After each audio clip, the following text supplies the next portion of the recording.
Good Ooh, afternoon, Sally. Lovely meeting you on Zoom, and welcome to Happy People News. thank you so much. Thank you so much for having me. You're most welcome. I really enjoyed your motivational speaking or talk yesterday at the Youth Empowerment Seminar. It was amazing.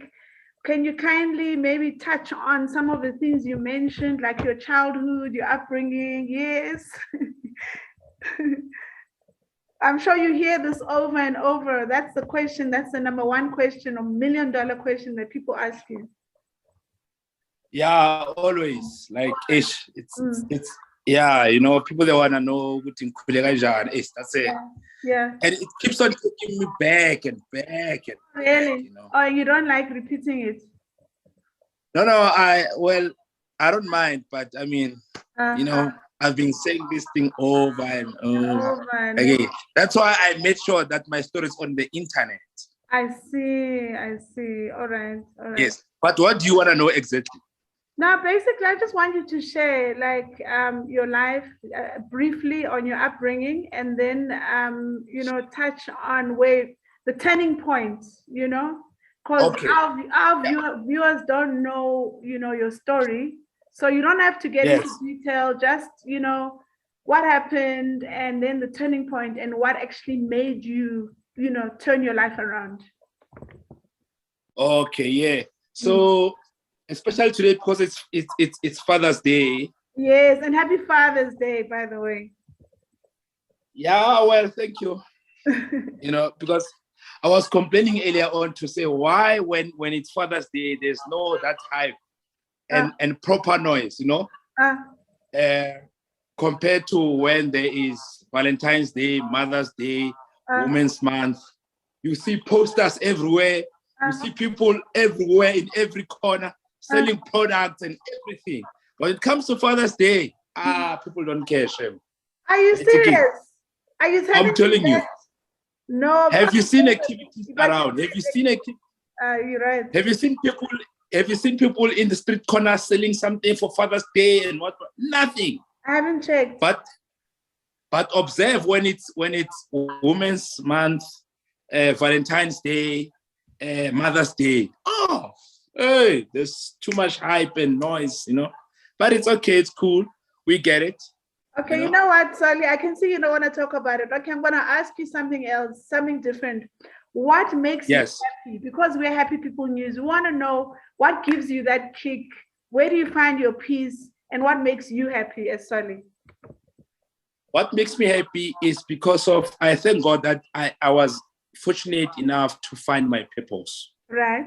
Yeah. For me, that makes me happy. Right. So everything that I do, as long as it touches the next person, that makes me happy. All right. Look, I honestly, I've gone beyond the stage where material things will make me happy. Your Lamborghinis, your big houses. No, I'm not in that league.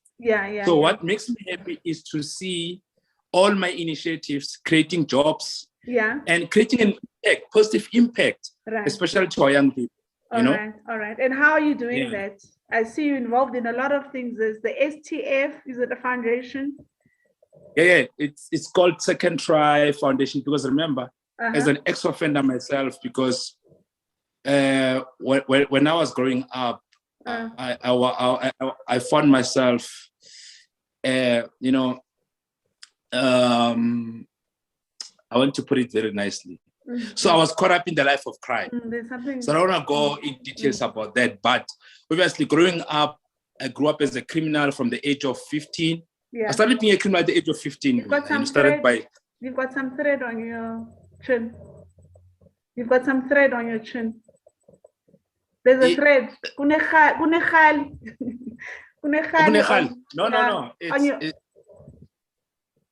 It's fine. No, I'm okay. No, don't worry. All right. Yeah. So growing up as a criminal, from a very young age, being involved in various criminal activities, and then obviously later I found myself in prison. So I was sentenced to 15 years, and that's why I got my high school education, and tertiary qualifications as well. So And the time I was in prison, I used to ask myself one question: why these people they get released on parole, some on correctional supervision, they get all these privileges in prison, but they come back. They relapse so quickly. So that was my biggest challenge, to say, once I'm going out, I'm going to try to find the solution to address this thing. We can't be having a system that now it has become a production of criminals, a reproduction of criminals, in a sense that now one will go to prison, come back, recruit young people, especially those who idle, who do not have anything to do in the township, and get them involved in crime-related activities and go back to prison again. So it was becoming like a reproduction of criminals, and that was my concern. I said, "Mina Pumala, I'm gonna find a solution to solve this thing," and that gave birth of Second Try Foundation, which is STF. So the focus there is reintegration of ex-offenders back to the society through entrepreneurship, through workshops, business seminars, and various activities. Right. And also we conduct what we call victim-offender dialogue and victim-offender reconciliation. Right. Because normally they focus more on the perpetrator. So when somebody commits a crime, that person will be taken to prison, and when he gets to prison, there are rehabilitation programs that are there to correct the offending behavior. The person can get some skills. The person can go to school, get a qualification, to a point where they can even acquire tertiary qualifications. That's amazing. But the question is, what about the victims? Yes, what about the victims? That's true. What about the victims? So the victims will suffer forever from trauma, from everything, because there is no program that is there to make sure that they heal. They move from becoming victim so that they can be transformed to become survivors, Yes, so that was my challenge. So that's why part of my organization, we cannot do victim offender dialogue, victim offender reconciliation as well. That's amazing. That's really, really brilliant. So we do counseling and coaching, and also now through the ministry, which is All Winners Church, so we're doing everything together now, because remember, you don't need any funds to do this thing. You have retired social workers, you have retired psychologists, you have retired psychiatrists, so you just bring them on board and you do the job. So it's not focusing only on reintegration of ex-offenders, but we also cater for victims as well. How thoughtful of you. Yeah, because you're right, people don't focus on the actual victim. Yeah, I mean, because all the offenders, it's like they are the victim more than the actual victim. Let's look at this. I mean, I committed a crime, and out of that crime, I was able to acquire a degree through NEFSA. National Diploma in HR and other various qualifications, at the expense of the pain of somebody. You know what I mean? So in a way, yes, I agree, God transformed my life, and I wouldn't say it was the plan of God for me to go to prison. Remember, God will never use an instrument of the devil to reach out to you. That's true. That's true. So I was deceived by the devil, but I thank God that when I was in that pit, when you called my name, I was able to respond. So it's painful to see somebody who went to prison, and then coming back. Now they have degrees, they have everything, and now you as a victim, you are still stuck. So you actually counsel the victims in your program. Yes, well. I mean, look, I have one victim, an offender, that we managed to reconcile, and later they started to do projects together. They even released a song that speaks about forgiveness.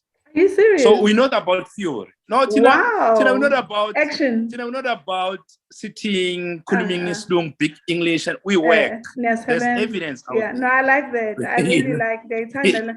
So what is this song? What is this collaboration? Are you telling me that a victim and an offender collaborated? Is that what you're telling me? Yes. And they sang a song. Forgiveness. A lot of projects together. They are doing school talks. They even released the song. I'll send you the song. Please send me the song. And what is the name of the song? Where can it be found? Is it online? Is it downloadable?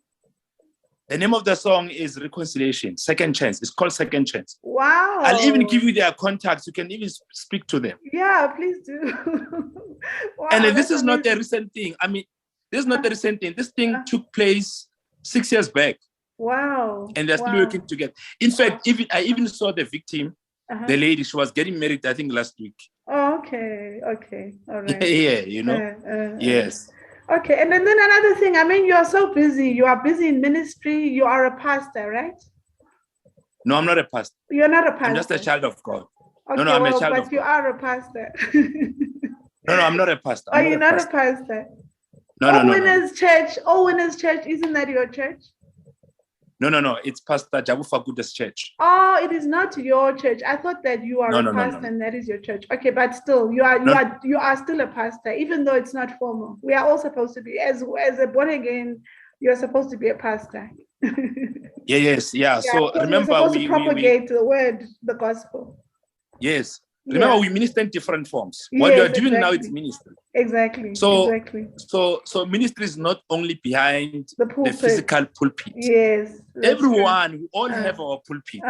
Whether we are involved in Skills Development Center, that's your pulpit. That's true. What you are doing now is your pulpit. Everyone has his or her own pulpit. Yes. And then you have a restaurant as well. Is it a club? Yes. Restaurant? No, it's not a club. It's a restaurant in Pretoria. At the State Theatre. All right. I saw right inside the State Theatre. Right. Yes. Wow. Yes. And how often do you have? I see you have special events taking place there. Special nights. And then I mean, remember. We work. I have a team, so I work with a group of people. Awesome. That's why. All of us, we are a team. We're all the same. That's why you never hear me, using words like my employees or whatever. No, there's no such thing. So we are all equal. Yes. That's the mandate. That's really wonderful. Okay. And then you have these outreach programs. Is that, how often do you have those?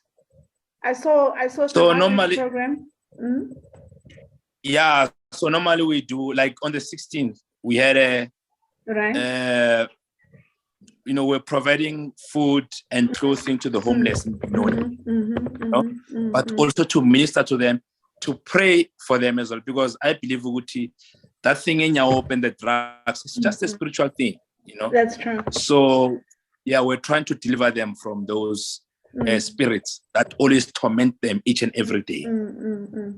So you're basically involved in deliverance ministry as well, in a way. It is that deliverance. Yes. Yeah. And I also go to prisons as well. Oh, right. I go to prison as well to speak to the guys. With our guys, you can change your life, man. You can't be part of these gangs, because prison has too much gangsterism. So I also go to prisons as well. Another thing, so that you said, and I found it became a pain for me yesterday when you spoke about, abantu that who get released, but then don't have an address. They don't have people who will be accountable or accept them for when they come out.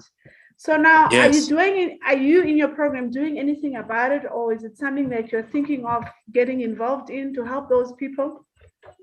I'm not thinking of it. No, I'm not. You know why? There used to be what we call halfway house. So halfway house, it used to be something like a shelter. Right. So now NPOs will then be asked by the correctional services to create something like a shelter. Right. So those people who do qualify, who are eligible for parole, but do not have fiscal addresses, now they will take them to that shelter. And then from there, that's why they'll be reintegrated back to the society. Okay. But now NPOs, they chow money, man. They chow government's money, NPOs. They chow money, and now the government, correctional services, they then said, no, we disconnect ourselves from this kind of projects. So the only way I can help those guys is also to have something like that. Official now is not part of my plans. Oh, I see. Okay, it's not your objective. Okay, currently, all right. All right, so what are your plans? I see you also work with DJ Sbu on Motale. Are you an ambassador? No. So what I did is I because I sometimes I always say, for example, so Spu is my friend from childhood, right? Okay, yeah. Yeah. And when I came out, he wanted me to join SLEF, Swiss Education Foundation. Oh, all right. But because of but I couldn't, because what they used to do, they would go to schools in my assembly and speak to kids. And I can't do my programs like that. I can't go and stand before the kids at assembly, talk about drugs and crimes and whatever. Because you must understand, amongst those kids, there are 2 or 3 kids who've never been exposed to drugs or any crime. So if I talk about these things, more like I'm introducing them to drugs or crime. So I could not work with them, because now my programs, they need to be structured in a way that the school will recommend these are troublemakers. Yeah. So deal with them. Focus so then on I can them. design a program to address, yes. Okay. And then I look at Imofire and I said, we can't be a Makonis thing Imofire. Somebody has to have a wholesaler. So I started a wholesaler in Tembisa. It's called Payless Mofire Wholesale.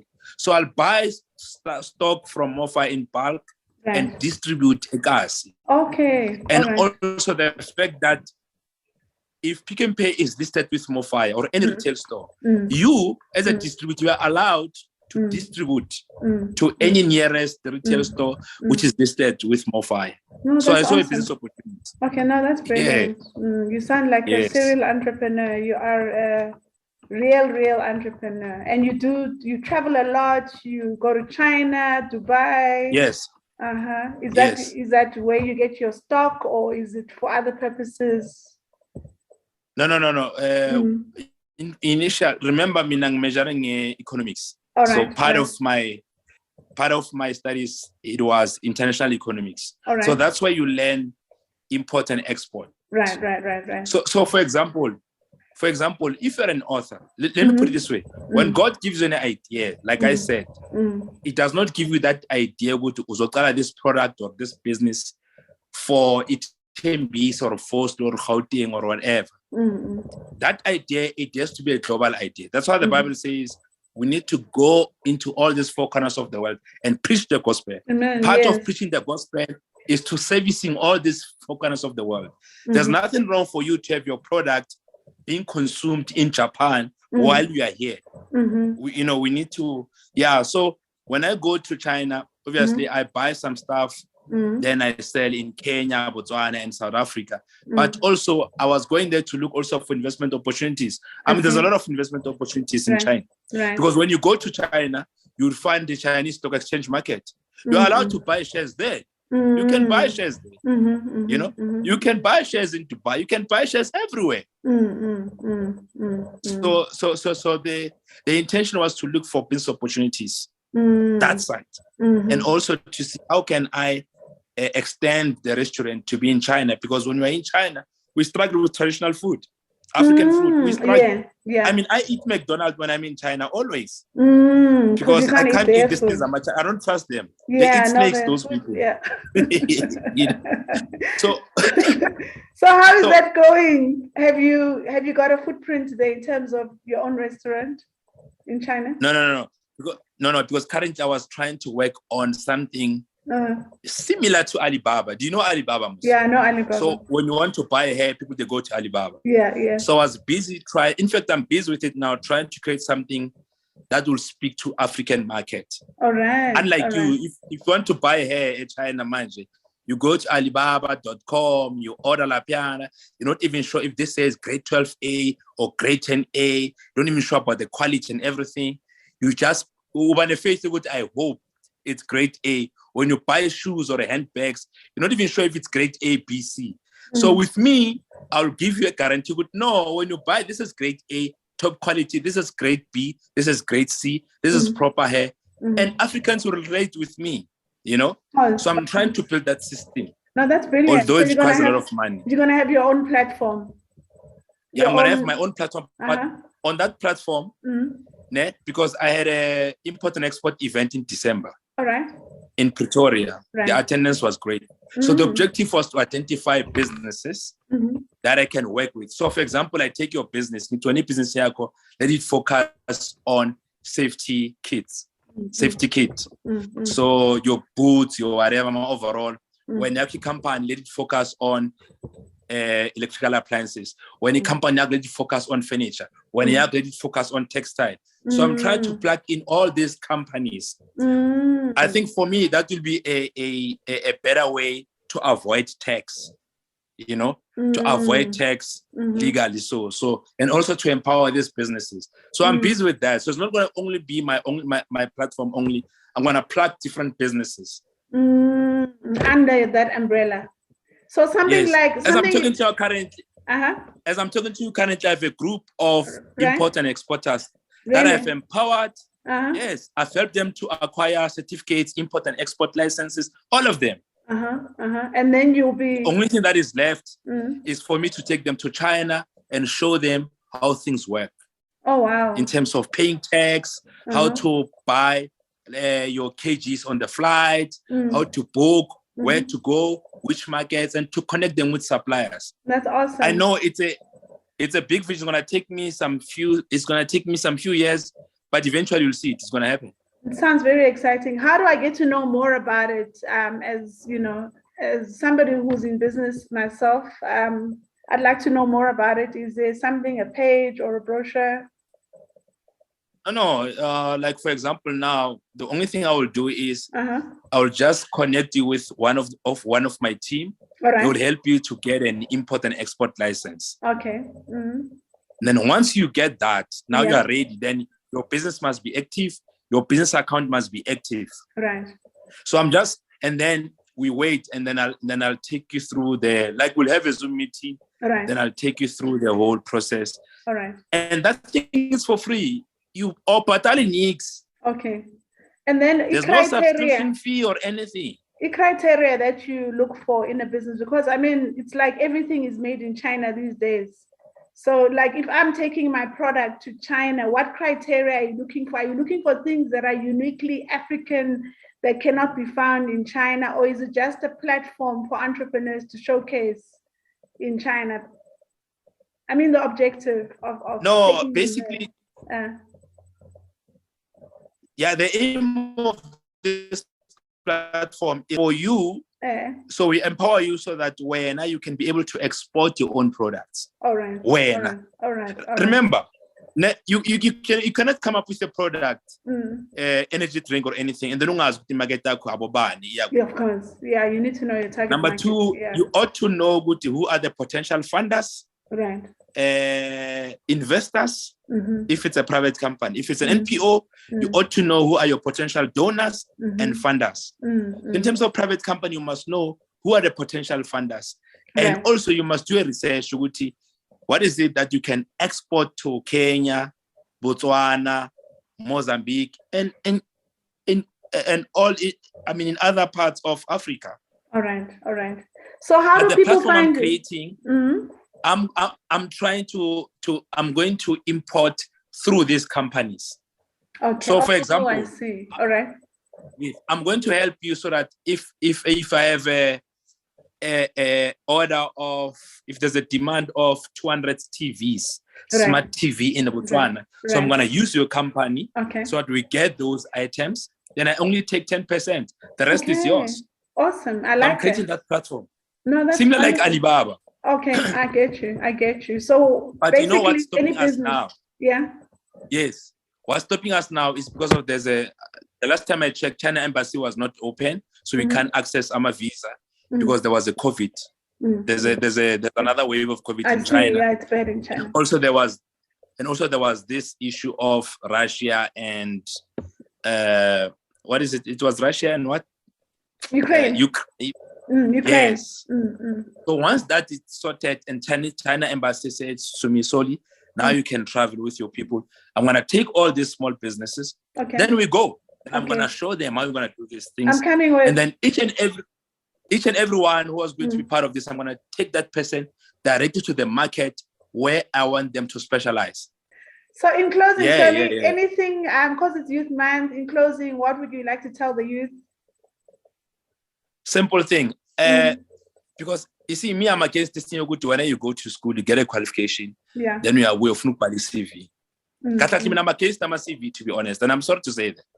Because I believe if you want to work with Mono Media or Mofire, go and do research about Mofire, do a SWOT analysis, and capitalize on their weak points. And come up with a proposal that will address their weak points or that will increase their sales. They will never refuse that proposal. Okay. So do a SWOT analysis in these businesses. Hustle them. Learn to hustle people. Don't go to somebody and say, I'm looking for a job. I'm going to propose for this thing. And this thing's going to add value. And you're going to get those are the opportunities. Right. So opportunities, they no longer come dressed up in suits. They come dressed up in overalls. So young people must know that they've got the power. I mean, you go into school on knowledge, marketing, PR, IT, or use that thing to your advantage. Don't send a CV, write a proposal. Find a gap in the market. Even if it's for Standard Bank, let me tell you, get their email address, write the proposal, send it. Even if they don't respond now, they will go through that email and keep quiet. Next year, they might think about something and say, man, we once got this email, man. I see again, man. And you get a call after a year or 6 months to say, hey, man, you once said 1, 2, 3, 4, 5. Can we make it happen? Okay. You know what I mean? I know exactly what you mean. Thank you. That's what I'm saying, young people. Yeah, but then the youth needs to hear this. They need to hear this every day to be motivated, I think, and those are the things. Because when you are waiting for a year, you like lose hope, so I think. But I need to wait the company new one. You're doing different companies. Yeah, it's everywhere. Yeah. So your role, based on what you know, based on your qualification and expertise, you're looking for opportunities. Weak points. When you guys. Okay. And there's research. I mean, there's YouTube. There's Google. Do you know what YouTube? Let me tell you something. I'm not sure whether you are in a relationship or not, but please date Google. Make Google date Google. Google is my friend. Right now, from here, this interview is going to be on our channel. We've got a Google channel. Look. A channel. I mean, Google. I mean to say, you mean Google, not YouTube? Sorry, I'm thinking YouTube. No, I mean Google will also link you to YouTube videos. Yeah. So it's one and the same thing. One thing, yeah. They connected. Yes. Yeah. So make love to this platform. Make love to this platform. Have an intimate relationship with these platforms. I mean, if you go to Google now and say, I want to be an IT, what's specializing in 1, 2, 3, 4, 5. There are videos. They will guide you from step. Do your research. Write a proposal and hustle them. Always hustle. Like every day, make sure you send one email hustling a particular company. Be it a small business, medium, big, doesn't matter. Every day, send one email. Wow. Every day. And they're always on their phone. Send one email. Exactly. Every day. Do something. Even now, they must hustle you. Now they must hustle you and say, man, this thing, let's do it this way, this way, this way. They must hustle you. I mean, now, I'm going to send you what I've shot. I've shot a pilot for Netflix. Oh, really? You'll see it now. I'm gonna send you the link. Please share. Yeah. And let's make this interview go viral, Solly, as well. You think so? Yeah. No, but this interview is gonna make me. It's gonna make me. It's gonna make people to want to Google me and follow me and hustle me. No. You don't want that. I can't. No. Okay. You know what? You know what, ne? What? Let me tell you something before you leave. Yeah. You know why I'm struggling to be, because I'm one of those that struggle my relationship stable. You know why? Because when I date these people, so when they come to my life, now they see things around me. They start questioning. I understand. And they start calling their board of directors. Board of directors like your sister, your friend. Like, hey, man, I'm with this guy. This thing doesn't make sense. And what's happening? And the board of director will be like, probably still selling drugs or something. Show me. Yeah. So things like this. Yeah. That's why I if you check my social media, I only post work. because I'm avoiding these things. No, I can relate. Do you know how many times when I get to the airport, if flight Mailenda Pela, who's a custom official, is secretary airport bus SAPS and says Soli Mankga, can we please see you? Like they're gonna check my stuff, everything. You know why? It's because of people like us and people around. I mean, I don't know. They don't believe that it's possible to change your life, to move from 0 to 100. Shame. The mindset. It's a mindset. It's a mindset. Yeah. No, but it's here. They'll catch up with you soon, very soon. They'll catch up. Ne? Yeah, they'll catch up. Thank you so much, Sally. I appreciate your time. And you found time in your busy schedule. Enjoy the rest of your Father's Day and the weekend. You can see I'm home. Like I'm home. This is home. This is my home. Nice. Very nice. I'm chilling. Okay. Enjoy. Yeah. Thank you. All right. Thank you so much. Sure. Bye. Sure.